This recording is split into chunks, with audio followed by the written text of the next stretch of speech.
can you see my presentation? Yes, madam, we can see. Okay, thank you very much. All right, so thank you very much for this invitation. Actually, I'm very glad to be here talking to you, even though it's a little bit strange for me all the time to give presentations online. I do prefer to give them, of course, face-to-face, because here I'm talking to my computer. And it's so different when you take a look at an audience in a room. Anyway, today I want to talk to you about my path in the Optical Society of America, that now is called Optica, and how following this path, it opened for me really a tree of opportunities, and how I took them, and how this was molding my path in science and engineering, actually. So my name is Viviana Clavería, and I'm currently in Chile doing a postdoctoral fellow in the Millennium Nucleus of Active Matter. All right, so let's go for it. All right. Okay, so first I want to give you an overview of what I have done. I mean, since I started to be a student until now, until today. So first, my background is a physics engineer. I studied physics engineering here in Chile. And then afterwards, I did a Ph.D. in physics in Germany and France. So it was a co-tutor program. And after that, I have done 3 postdocs. The first one was in France in the Centre de Biochimie Structurale. The second one was at the Georgia Tech. And now the third one is here in Chile. And actually, I'm doing this postdoc while I'm searching for a position. So I put these little figures next to what I have done, because I think it is important to notice that when I did my physics engineer, I did a thesis that was was the research of theoretical research of optical tweezers. So I don't know if you're familiar with the optical tweezers, but you have basically a laser that is trapping a particle due to pressure and forces, equilibrium forces, here inside the laser. And what I did at that period was to actually calculate some features of some grid that was giving some symmetrical properties to the laser. And finally, when you have one laser, it could open it into 4 different little like baby lasers path that each of them could trap one particle. So it was really funny, and well, I will tell you later how I actually finishing doing this thesis. And well, I am finishing with this presentation. I got my physics engineer degree. Afterwards, I worked for a couple of years, and then I was searching again for the, science. I really wanted to do science afterwards. So I searched for different opportunities and PhDs, and finally finishing working on biophysics.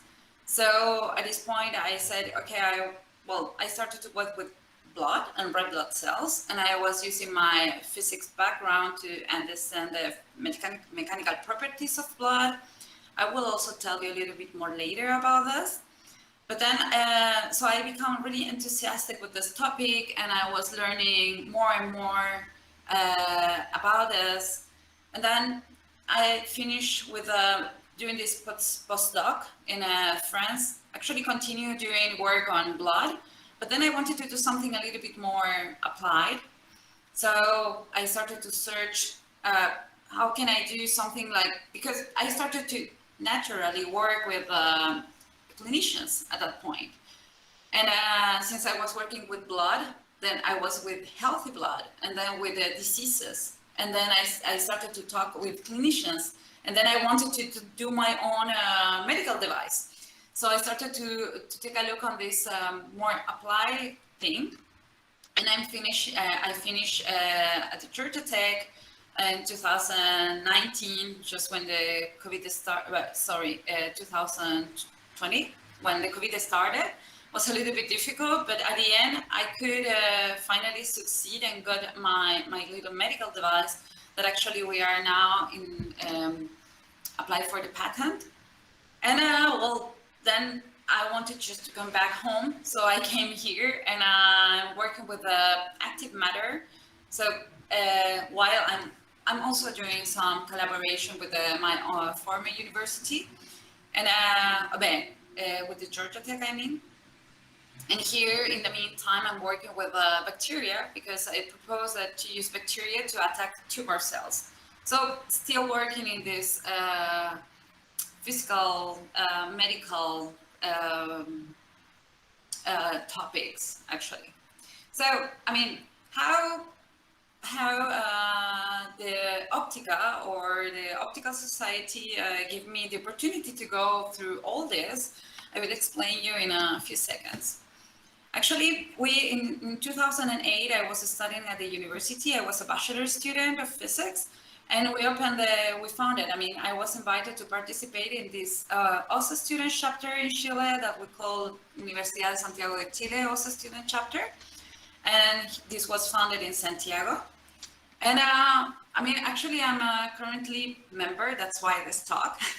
And but at that period, we were with a couple of students. I should show some pictures, but I couldn't find, sorry. We did a lot of funny projects when we found this chapter. For example, we started to work in build a diode laser base. Well, a laser based on a diode. And in parallel of this, we were doing a lot of outreach activities. So we were visiting schools. Personally, I went to several schools here in Santiago, and schools that they were, let's say, public, and they didn't have like a lot of science. So we wanted to go there and show them like what optics is, or some different phenomena like refraction, reflection, and these kind of things. And we got a lot of fun. I really love to do these activities with the students of the schools. And well, let's say that I was there in this chapter. We were doing all these kind of things. And the first year, I think you are related with the annual meeting of the chapters. So it's an annual meeting that every chapter all around the world, they go and join and they share their experiences. And they also have the opportunity to know another researchers on the area. So, okay, the first of these meetings was my advisor who went there. And he came back and told us, oh, it was amazing. I met a lot of people, etc. So the second year, it was planned that one of us of the chapter, they went there, and the only person that was like speaking a little bit of English was me. Chileans, they are not so good at English. So then they said, oh, Viviana, you should go there. And I was like, okay, if you want that I go, I can go and represent my chapter. And actually, so I went to this in 2009 to this annual meeting, and I met a lot of, for me, it was a very big change because it was the first time that I was in such a huge, nice conference in a center, in a hotel, and so many talks in parallel, so many science around, and also enterprises and engineers and educators and books and things like that. And well, and also they take care that you have a lot of fun. There was a solar rice, I remember, with a little car. So they sent you a kind of kit for some people that would like to participate. And then we had a competition in the meeting. And anyway, and I met, we have this picture here that I'm showing to you. And in this picture, actually, there's people from many places. But one of these persons, I don't know if you can see my cursor, maybe here. So this person here, actually, when I came back to Chile, I should finish my career. I should make an internship to go to an enterprise since I was doing physics and I already finished the physics side. and then I should do the engineer side. So for the engineer, they ask you to go and to make an internship in an enterprise. So in this conference, I met a lot of people I said, oh, but maybe these people can help me to find a place, because I was interested at that point to make renewable energies. So in Chile, there was not that much development of renewable energies. So I thought that maybe the people that I met in the conferences, they knew a little bit more in their own countries. So I contact a professor that I met from Brazil, and then I contact a professor that I met from Mexico, and then this other professor here that he was from Spain. And actually, the three of them, they were very nice. They were telling me, yes, actually, there are some opportunities that you can come if you are interested in renewable energies. And finally, the most interesting one for me was the one in Spain. So he was, and it's Albert that is just here. So he was really, really open, and he said that there was a company that was built in a university. So there were some professors inside and some other business people in this enterprise. So I said, okay, that looks a nice place for me to go. So finally I went there, and I spent 4 months in this enterprise that was called Energesis. And actually the thing was, okay, we are people who loves optics. Actually we met in an optics conference. And this enterprise, they were doing renewable energies. They were using geothermal energy, low enthalpy geothermal energy, sorry. That is actually that you are putting some tubes in the soil, so in the land. And you know that in average, at least in Spain, if you go like 5 meters into the earth, you will have every time 85 degrees. So if you have your room that is too hot, so then all this hot, let's say, all this energy will go to the soil. Or if it's too cold, so below 18, you will take energy from the soil and you put it on your room. So they were doing these installations and simulations, and to see if they could install this climatization system in buildings. But I said, okay, this has nothing to do with optics. I wanted to use actually optics. And Albert, he told me, well, actually, we don't have a branch that work with optics and energy. So why don't we take a look on what can we do? So I said, okay, yeah, well, we can do that. So actually, I was in this enterprise, and I was checking around, okay, how can we use optics to actually build energy? So, well, there were many alternatives that I was taking a look on. And one of them was solar panels. So I said, yeah, this is obvious. You're getting light is coming into your panel, and then you're getting energy. So I said, okay, you have material science because you have to build your solar panel. But anyway, this has to work anyway with light. So I was like searching a little bit more information about, and actually in the same time when I was there, the Optical Society, there was a conference in Germany, and in exactly that moment, in like, I don't know, 2 more weeks, and they wanted to talk about optics. Actually I put the title here. So it was in a conference that was called Advanced Photonics and Renewable Energy. So I said, I need to apply for that one. So this was in the Optical Society. And you know that the Optical Society, you can apply for a lot of these kind of little grants that they offer for people who are in the chapters. So I can imagine that today, this should be the same thing. So if you are part of a chapter, take a look on them, on these kind of things, because they can give you money to actually go to a conference. So I applied for it. And I said that I was actually doing my internship, and I was taking a look on almost the same subject. And I received the very good news that actually they grant me to go to Germany. They pay the ticket, they pay the accommodation, the food, for the period that the conference was held. So for me, it was amazing because I was in every room taking notes like crazy, and I got all the abstracts. And then I came back to the company and I said, "Oh, I have all the last information, the state of art of everything." So finally, well, after the fourth month, well, during this period, since it was a university, and I put it like before. First, I was doing my report optics for energy, and second, and this was completely like in the side. There was a group that was working with some bio things. Actually, they were also working with energy, using algae to produce hydrogen. So in this context, they were doing a class or a course of synthetic biology. I was never working with bio things because, I mean, I was working with physics, like pure physics. So I said, they offered me to go into this course, and I said, yeah, why not? I mean, let's see what happened. And actually, it was quite exciting.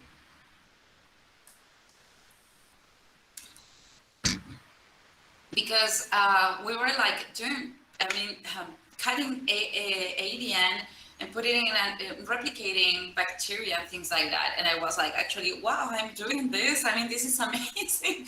I was not getting that much what I was actually doing, but I mean, I got a lot of fun there.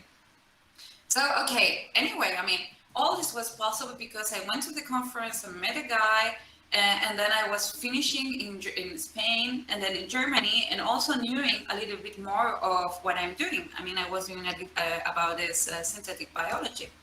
So I came back to Chile, and I should make my presentation of my internship, and all the people, they were really happy because, I mean, it was a complete succeed. And well, after that, I finished my career, and I spent 2 years. I think I told you, about the thesis in optical tweezers, because I was talking with this professor that he was a professor, the person that I was working with in the company. He was a professor in optics, and he was a theoretician.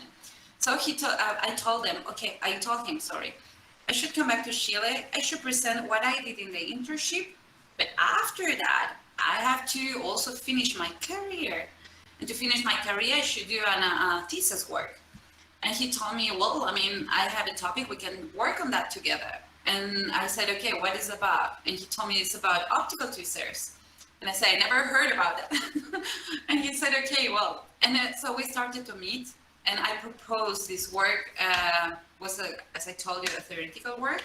And I proposed it to the committee in my university, and they accepted.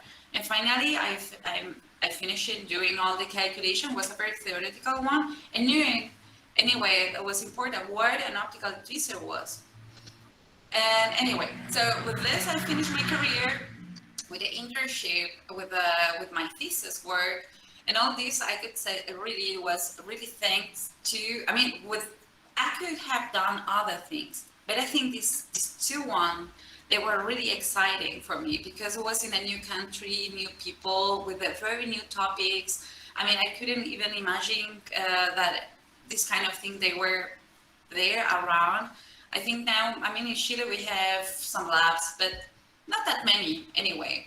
And for example, optical tweezers, I would say that nowadays we have like not that many, perhaps 2, 3, like with one in the full country. At that period, they were known. So in 2010, we had no optical tweezers installed in any lab. I think there were some people building one. So for me, everything was really, really new. And so I finished my career, and then I worked for 2 years. And then I was working, and I said, no, I miss science. I want to come back to science. And so I started to search around, and I found this opportunity to go to France. Actually, they wanted to work with biophysics. And since I took this course in synthetic biology, and I had a lot of fun, I said, yeah, maybe I can use actually physics to go for biological applications.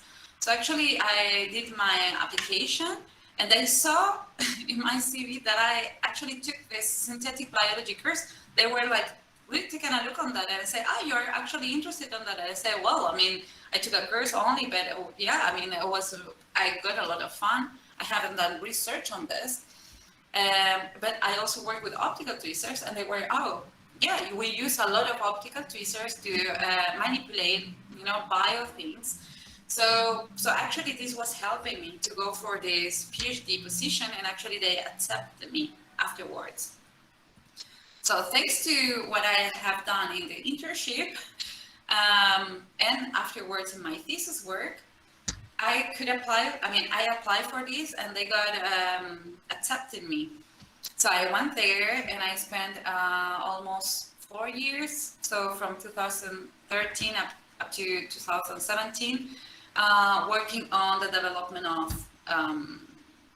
red blood cells and blood.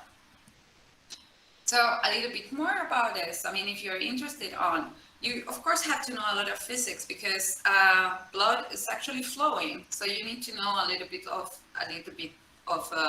fluid mechanics. Well, not a little bit, just a little bit, because it depends where are you studying.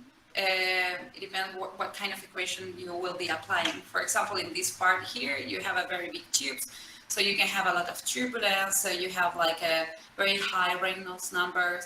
But then if you start to go like in a very little level, so you have a very stock flow, like laminar flow, so you don't have turbulence, it is kind of thing. So I was doing my research in this, let's say, area, like in a very stock flow, and where actually you can see the red blood cells. So it's not only a flow, but it's also a suspension, meaning that you have some particles in flow that they are like flowing into this plasma. So you have to, you have to understand, this is a physical side behind you, but you also have to understand, like, for example, the mechanical properties of red blood cells. You have the red blood cells, and they are quite deformable objects. So, and you have the membrane, and the membrane, you have some deformation modulus. So then you are applying like mechanics, pure mechanics. And so you have different, again, deformation modes. You have the upper layer that is a kind of a liquid crystal. And then you have like a bottom layer that is called cytoskeleton, that you have elasticity going inside. So actually, I should refresh some of my bio knowledge. But anyway, I was talking with a physicist. So we were talking in physical terms. Anyway, I should memorize like these other terms, like hematocrit, and talk about red blood cells and these kind of things. I was anyway applying physics inside. And not only physics, but I was also mounting some system to get some measurements. And to mount the system, you should know, like, for example, optics. Like, for example, here, as I was telling you, when I was doing my thesis, I knew that with a laser, you can trap a particle and you can manipulate it. So, but you can also, with a laser, excitate a fluorophore, for example. So, optics becomes really fundamental to study. Also, any system. Especially when you are in a very little micro scale. So in this case here, I wanted to show you this picture because this was a lot of optics. I should like guide a laser through a lot of different lenses. Actually the laser is here in the back. So I was mounting all these things.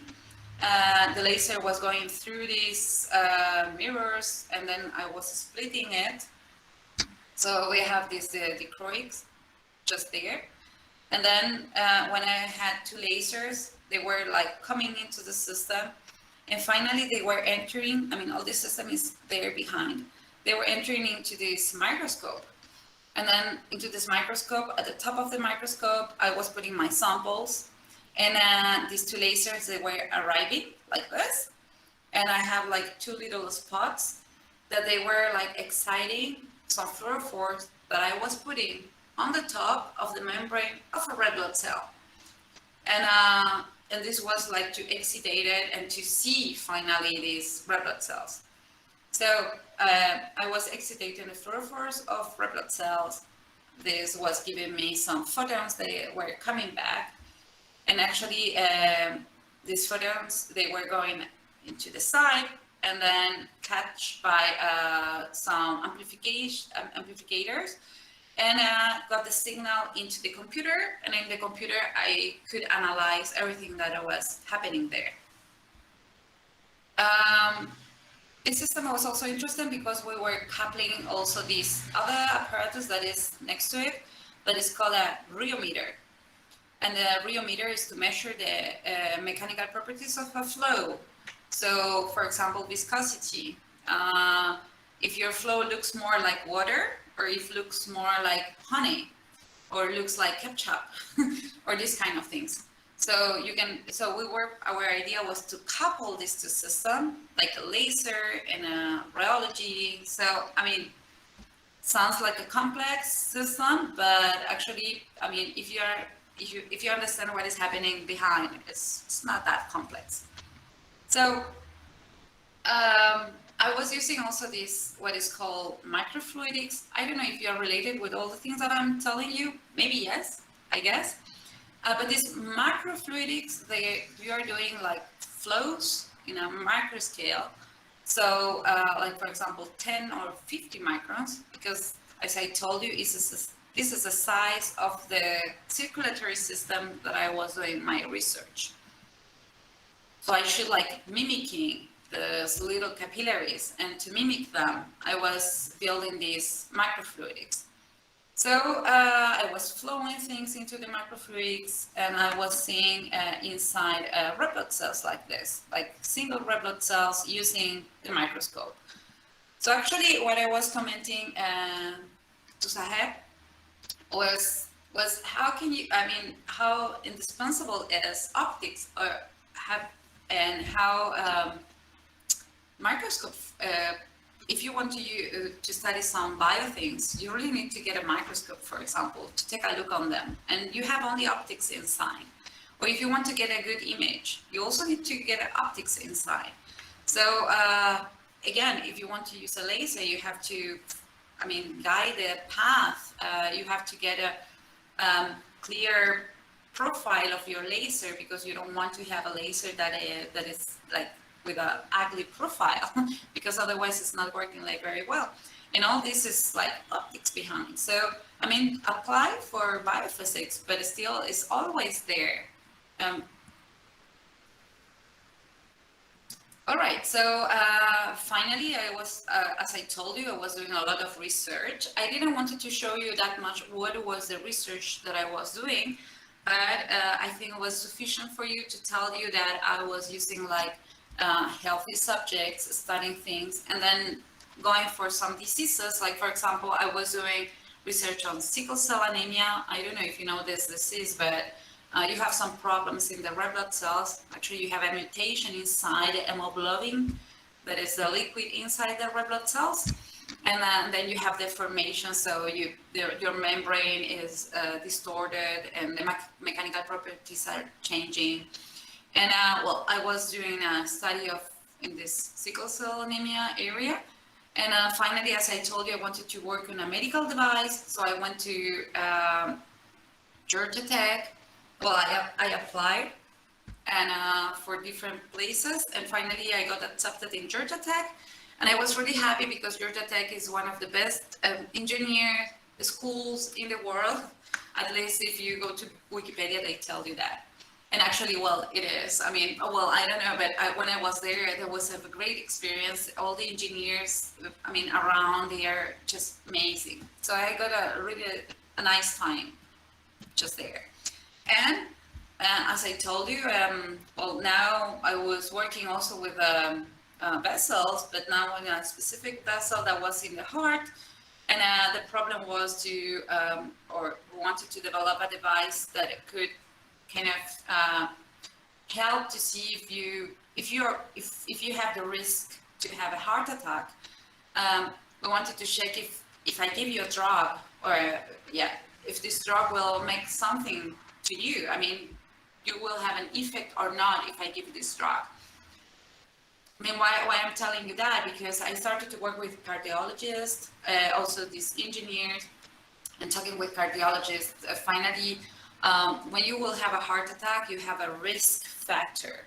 So if you, for example, make exercises, if you're eating well, if you're sleeping well, if you're not so stressed, and then finally, like they very subjectively, they give you kind of a score, and if you are obese, of course, and he can tell you, okay, yeah, I mean, you have a high risk if you're smoking, for example, but there's nothing quantitative.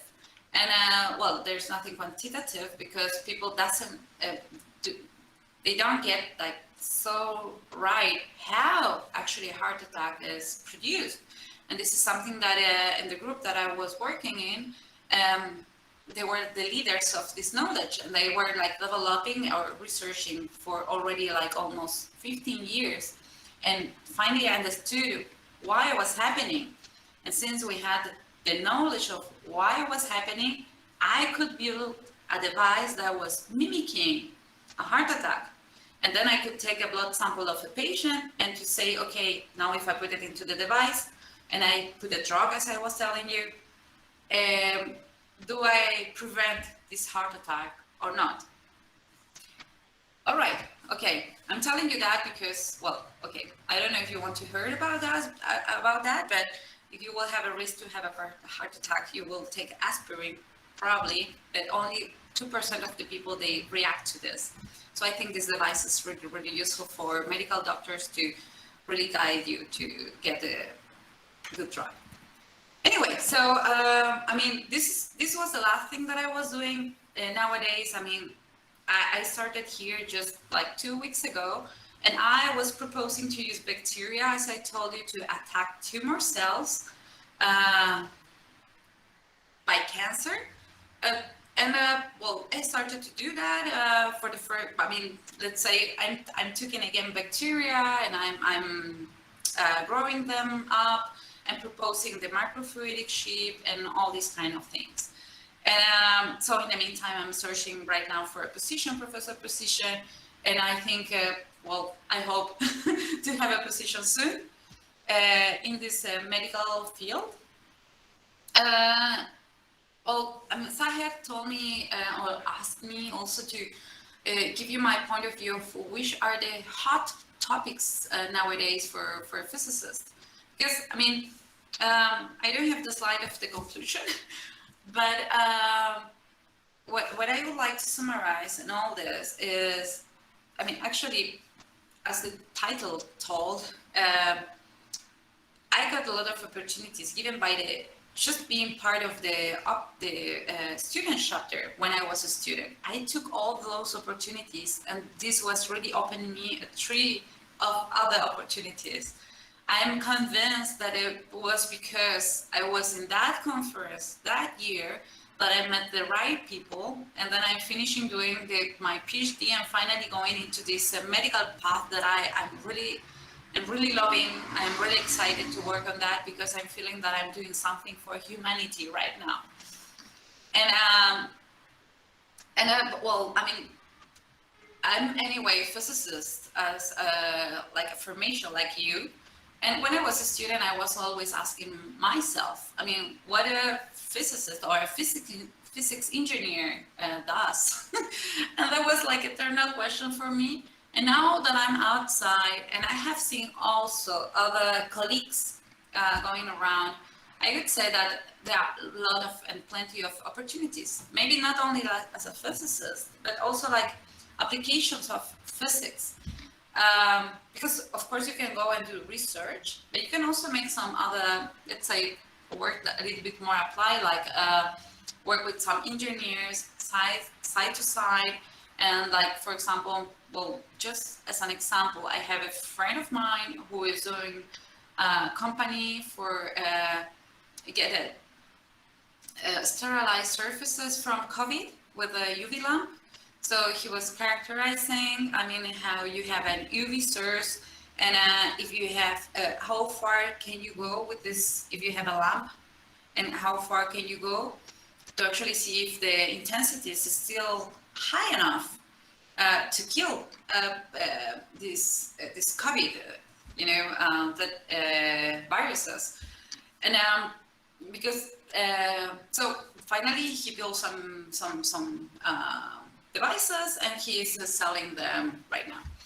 I have another friend who was, I mean, these friends, they were also a part of my chapter, but they follow different paths. And I have another one who was building a LIDAR system. A LIDAR, you have a laser that is going, I mean, you can use it to make some topological research of some surfaces, shape.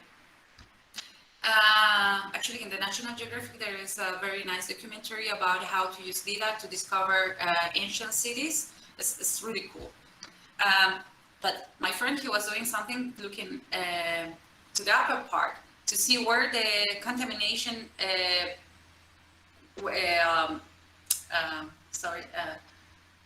have the French word, cloud, sorry, contamination cloud was located. So he was also using a LIDAR.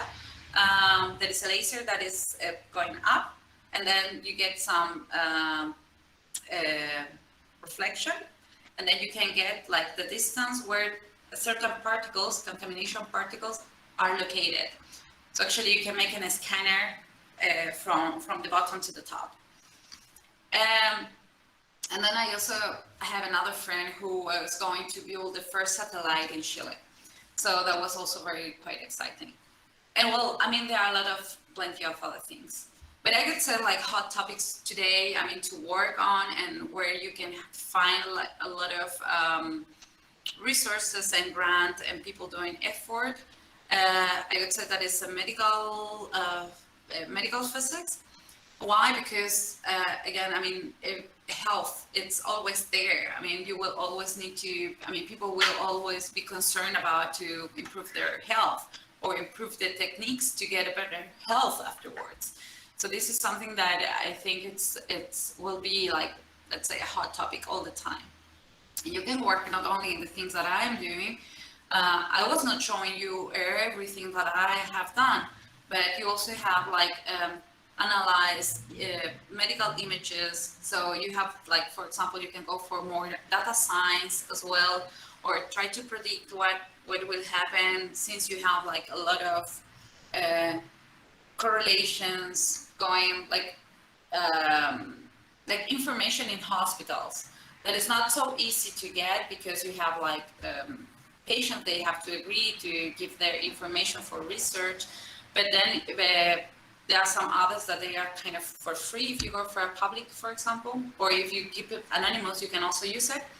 And you can like predict models. I mean, a physicist, a mind of a physicist can help to go for this, for example, as well. And others is like climate change. I have seen like a lot of efforts to try to finance this kind of, projects related to this.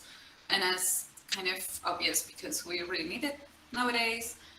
And then, well, I would say like these two, I identify they are like a very, very hot, but then you have like other broads of things. Like I have a lot of plenty of friends that they are working in the instrumentation side of astronomical places.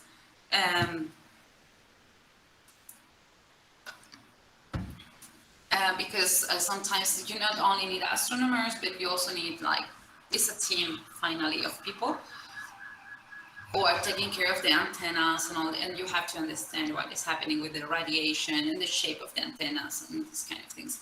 You have to get the signal. Well, you can also like prospect where can you put the antennas. I know someone who is doing that actually. So checking if the sky is clean enough, and you have to, even scattering and these kind of things as well. So anyway, I wanted to show you the next slide that I'm also writing books for kids because I have two little beautiful kids. So I'm writing a book series of science books for them. So I published only the first one, is this one. It's a little poodle deer who is asking himself, what are the stars? And I'm also like drawing. I love to draw, and when I want to be like a little bit more calm, I just find my place in peace and I draw. So don't know how long I was here, but I just want to tell you that thank you very much for your attention, and if you have some questions.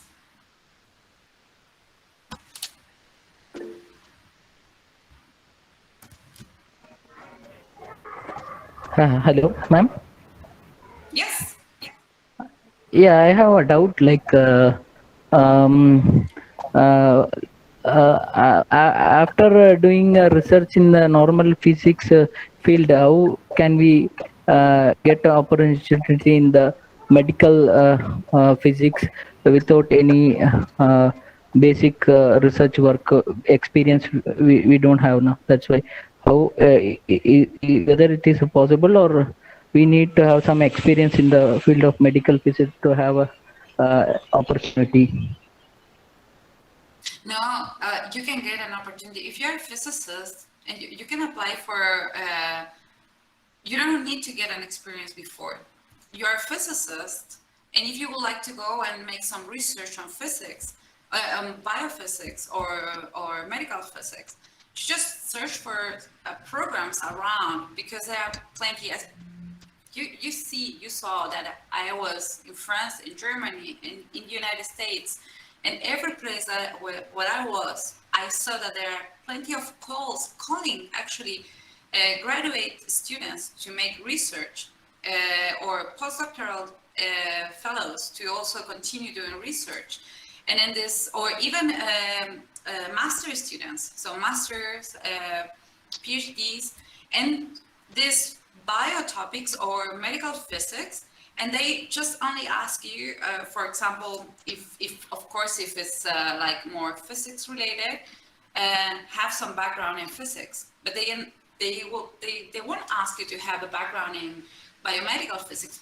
Could be that it's a plus if you did something before, but it's really definitely not mandatory. So just go ahead and you just go there, maybe, and there you start to learn, actually, because you are still a student, you're a PhD student. So who is interested in to continue doing this?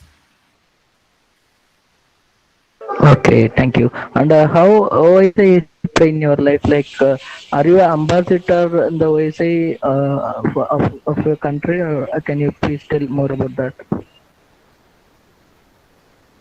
Oh, no, today, well, of course, I was member of the chapter while I was at the university, so I finished in 2010. But no, today I'm just a member of the Optical, and I'm also a volunteer as a traveling lecturer. But I haven't, yeah, I'm not an ambassador. But I'm open to give the talks like this. Okay, thank you very much. Okay, you're welcome. But also to give some more topic related, but because today I was doing a kind of a motivation, let's say, or how I was getting the opportunities of Optica, but I can also give like more research related talks. Okay, through Optica, we get any postdoc fellowship opportunities? I'm sure yes. I'm sure yes. I didn't take a look at like directly on that. I used like Optica for outreach activities when I was a student. I also use it a lot to go to conferences. I got like about 3 scholarships coming from Optica to go for different conferences. Also get the money to build our own projects. But I never applied for the opportunities. But yeah, I mean, I'm sure that there should be a networking inside where you can find postdocs or PhDs or masters. I'm sure. It's just should have to take a look on.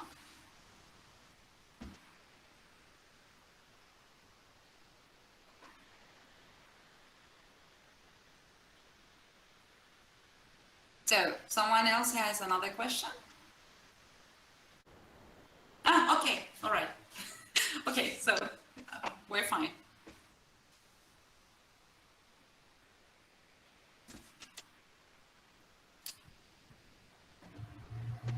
So So someone else has another question?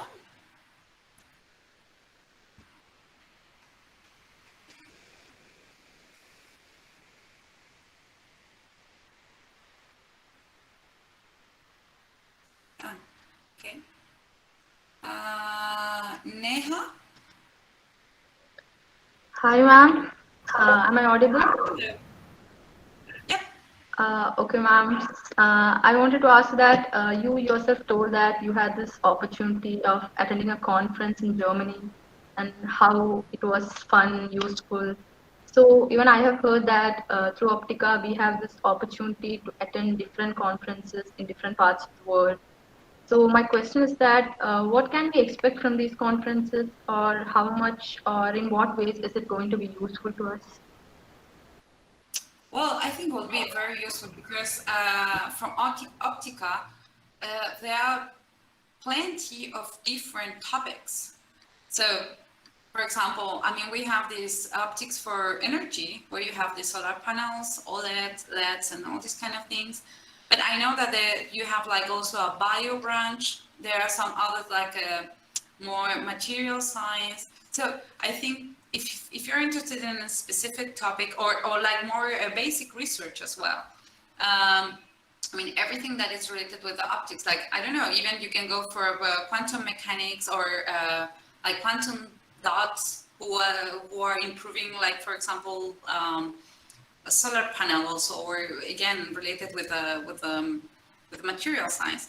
So I think they're very useful in the sense that if you're interested in to continue with a given topic, so you have, I mean, in that case, you should like know what would you like to more or less continue working on, and then you search for these conferences because they offer.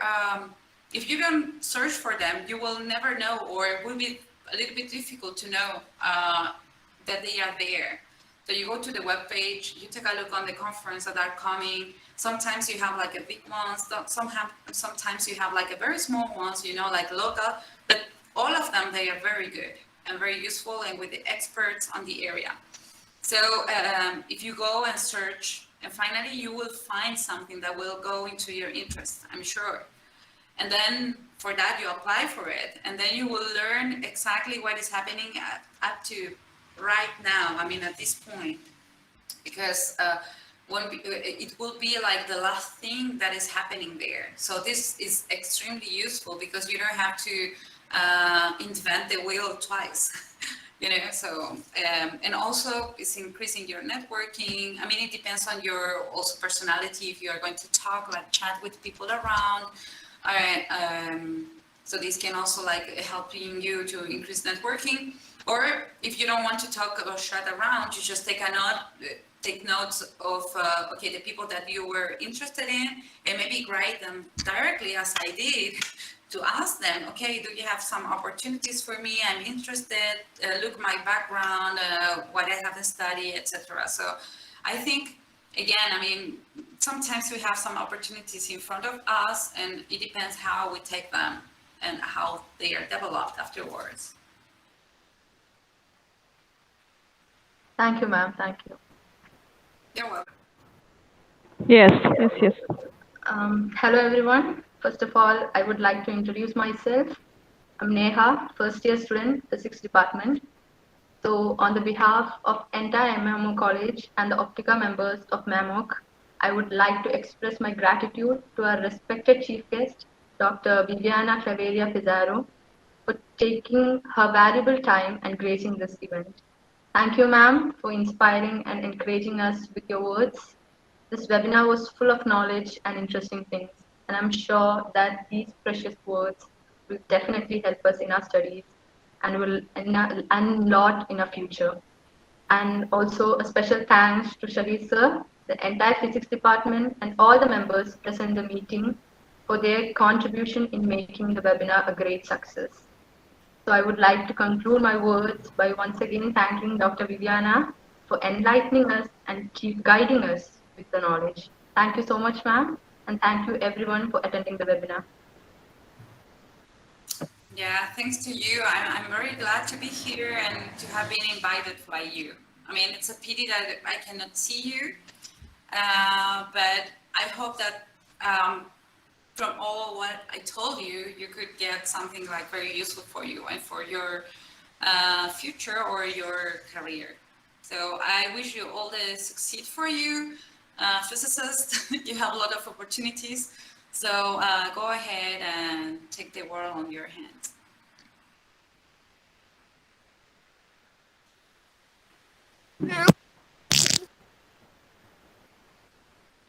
You're welcome.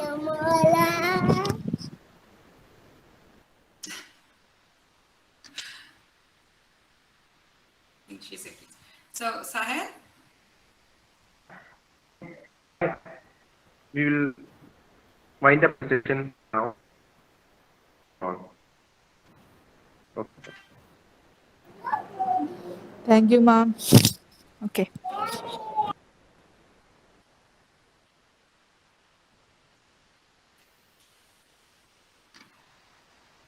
All right, so see you guys. I think I will left right now. Bye-bye. Bye, ma'am.